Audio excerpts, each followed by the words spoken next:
Olá pessoal, neste nosso episódio do Endocast nós vamos tratar hoje sobre a cirurgia de acesso dos dentes anteriores. No episódio anterior nós recordamos as características da anatomia interna dos dentes humanos e vocês vão perceber que para realizar a manobra de cirurgia de acesso, aquele conhecimento da anatomia interna e externa dos dentes, eles serão utilizados. Praticamente a cirurgia de acesso ela é planejada para que o cirurgião dentista, durante o desgaste do elemento dental, ele consiga atingir a maior área da câmara pulpar. Desta forma, o cirurgião dentista precisa conhecer as características anatômicas dos dentes para que a manobra de cirurgia de acesso seja facilitada e se obtenha sucesso com ela. A cirurgia de acesso ela é realizada com dois principais objetivos.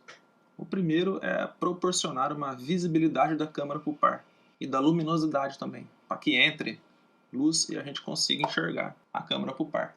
E por conseguinte, nós teremos também a facilitação do acesso dos instrumentos endodônticos para que eles atuem no interior do canal radicular. Então, a cirurgia de acesso bem feita é aquela que nos proporciona uma boa visibilidade e facilita também a utilização dos instrumentos endodônticos no canal radicular. Existe uma tendência hoje para se fazer acessos conservadores. Essa é uma discussão que ainda está em voga. Nós não temos ainda embasamentos científicos e clínicos para advogar a favor do acesso cirúrgico totalmente conservador, onde o cirurgião dentista necessariamente vai precisar trabalhar muitas vezes com microscópio operatório. Então a cirurgia de acesso ela necessita de um desgaste da estrutura dental para que ela cumpra com seus objetivos. E esse desgaste é óbvio que não precisa ser demasiado, pois pode fragilizar os dentes. Tanto é que na cirurgia de acesso nós evitamos ao máximo desgastar as estruturas que dão reforço para o dente. As cristas marginais, a parte incisal dos dentes,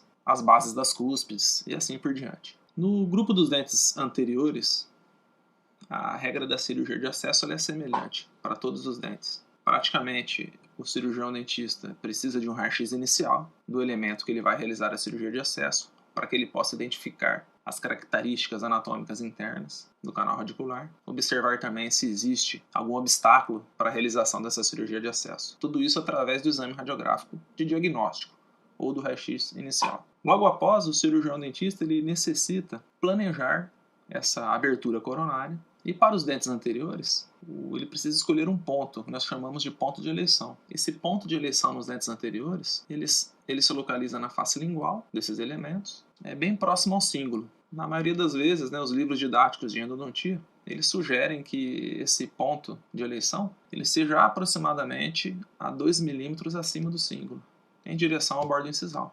Nesse ponto de eleição que nós vamos posicionar nossa broca esférica, de preferência diamantada, porque nos oferece um melhor controle no desgaste. E essa broca esférica ela vai precisar de uma angulação para realizar esse desgaste, essa trepanação inicial. Nós chamamos essa direção de trepanação, e para os dentes anteriores, o ângulo formado entre a broca esférica no ponto de eleição e o longo eixo do dente é de aproximadamente 45 graus. A partir daí, você vai acionar essa broca esférica no alta rotação com refrigeração.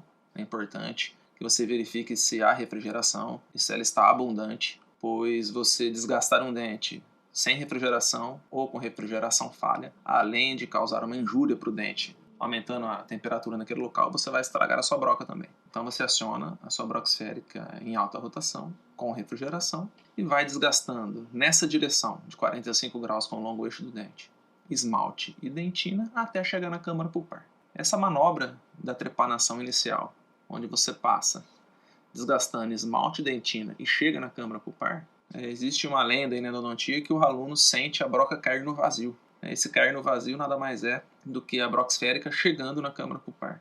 Visto que o esmalte e a dentina eles oferecem uma certa resistência ao desgaste, já a câmara pulpar essa resistência é diferente, porque ali o tecido é conjuntivo, ela até está vazia, o aluno sente essa queda no vazio, ou seja, ele desgasta esmalte e dentina com uma pressão, quando chega na câmara pulpar, que o tecido é outro, ele sente uma diferença de resistência, ele tem a impressão que a broca caiu em algum local vazio. Lembrando então da importância do ponto de eleição e da direção de trepanação da sua broca.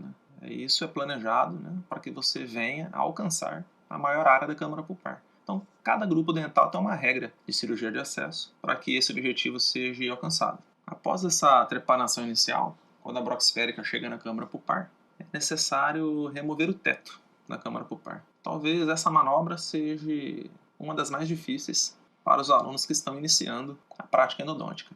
Essa remoção do teto da câmara pulpar, ela precisa ser sutil. A broca precisa entrar acionada na direção que você fez a trepanação inicial, chegar na câmara pulpar. O desgaste do teto é feito de trás para frente, ou seja, a broca entra acionada, chega na câmara pulpar, aí você vai remover essa broca, desgastando o teto. É uma manobra que necessita de bastante treinamento para que você consiga melhorar suas habilidades psicomotoras. Ou seja, você precisa acessar vários dentes para que você consiga obter sucesso nessa manobra de remoção de teto. Praticamente toda endodontia é isso, né? E a prática odontológica também. Quanto mais você treina, melhor você fica. É importante também a gente salientar que a cirurgia de acesso com essa broca esférica, ela deve ter o tamanho compatível com o dente que você está acessando. Sempre opte por uma broca esférica pequena, para evitar erros e iatrogenias durante essa manobra. Então, para cada dente anterior, você vai escolher uma broca esférica para fazer o desgaste. Essa broca esférica precisa ter um tamanho compatível com a câmara pulpar daquele dente, sempre escolhendo um número menor. Brocas esféricas grandes levam ao iniciante a realizarem desgastes excessivos, perfurações e etc. A remoção do teto ela é feita com a broca esférica. Logo após essa etapa, nós precisamos de dar a forma de conveniência para a cavidade, ou seja, precisamos alisar as paredes, dar a forma expulsiva para essas paredes, ou seja, divergentes, e remover uma ou outra interferência que poderão atrapalhar a utilização dos instrumentos endodônticos dentro do canal radicular. Essa finalização da cirurgia de acesso, na forma de conveniência, nós usamos brocas troncocônicas, de preferência com ponta inativa, nessa etapa do aprendizado, para evitar iatrogenia também. Essa broca troncocônica com ponta inativa, ela vai ser também acionada em alta rotação, com refrigeração. Vocês deverão alisar as paredes da cirurgia de acesso, dando a forma expulsiva nessas paredes. Apesar das regras de cirurgias de acesso para os dentes anteriores serem as mesmas, independente do dente, não podemos esquecer de alguns detalhes, como, por exemplo, o tamanho do dente que você vai trabalhar. É óbvio que acessar um incisivo central superior é muito mais fácil do que acessar um incisivo inferior, que a forma é diminuta, e a manobra tem que ser realizada com muito mais presteza. Geralmente, após o término da cirurgia de acesso, nós pegamos um explorador reto e vamos verificar se existe algum remanescente de teto ou não, ou alguma área que deve ser ainda desgastada.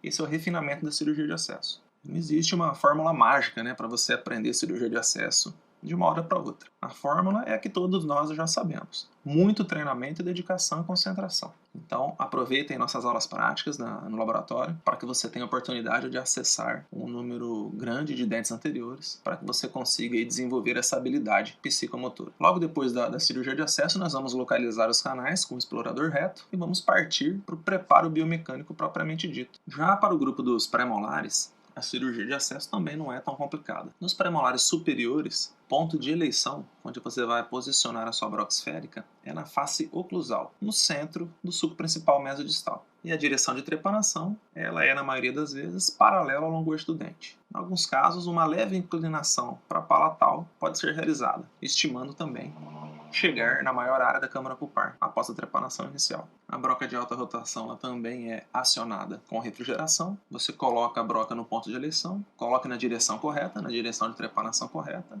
realiza o desgaste do esmalte e da dentina até a broca alcançar o vazio, que nada mais é do que a câmara pulpar, e depois remove o teto. Lembrando que o desgaste do teto no premolar superior nós vamos fazer também o desgaste de dentro para fora no sentido vestibular e lingual. Nós vamos evitar desgaste nas proximais. A forma de conveniência ela é dada também por uma broca troncocônica diamantada de ponta inativa, acionada com alta rotação, onde nós vamos dar o alisamento para as paredes e a forma expulsiva da cavidade. Lembrando que o pré-molar superior ele pode ter um ou mais canais radiculares, e isso pode interferir na cirurgia de acesso. Caso ele tenha 2 canais radiculares, eles se localizam tanto na vestibular quanto na palatina, e a remoção do teto ela vai se estender mais para essas regiões. Já a cirurgia de acesso dos pré-molares inferiores ela é muito semelhante aos pré-molares superiores. Nós teremos também o acesso realizado pela face oclusal, teremos um ponto de eleição que é no centro do sulco principal mesodistal, e a direção de trepanação também paralela ao longo eixo do dente na maioria das vezes.